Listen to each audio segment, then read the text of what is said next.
alhamdulillahi rabbil alamin alhamdulillahi rabbil alamin alhamdulillahi rabbil alamin wassalatu wassalamu ala sayyidina muhammad sallallahu alayhi wa ala alihi wa ashabihi wa azwajihi wa zurriyatihi wa tabi'ihim wa man tabi'ahum bi ihsanin ila yawmi ddin. mbokk yi assalaamu aleykum wa rahmatullahi taala wa barakaatuhu. ñu ngi nuyu ñëpp di leen ziyaara tabaarakallahu ci fii nga xam ni mooy mouvement sant yàlla TV fa lañ leen di nuyoo di leen ziyaara di nuyu képp koo xam ne yaa ngi suivre chaîne bi tabaarakallahu di ci jiital suñu sëriñ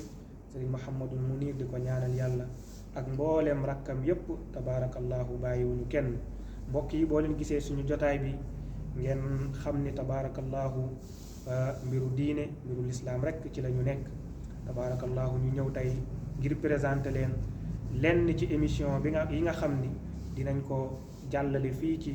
chaîne mouvement sant yàlla TV. émission bi nag ñu dippee ko taxawaayu ndaw ñi ci diine ji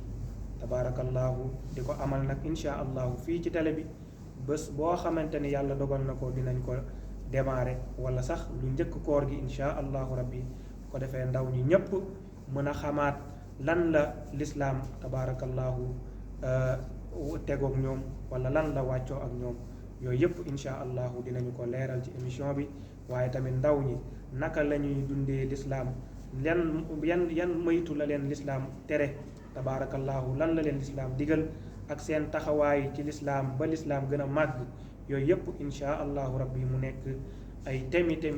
yu am solo dinañ ko ànd ak yéen fii ci télévision mouvement sant yàlla TV insha allahu rabbi. kon mbokk yi li ñu leen di ñaan rek mooy ngeen abonné ci chaîne bi te bés cloche bi, waaye ngeen di aimer di partager vidéo yi ngir mbokk jullit yépp mën di ci jariñ tabaarakallahu wassalaamu aleykum wa rahmatullahi taala wa barakaatu.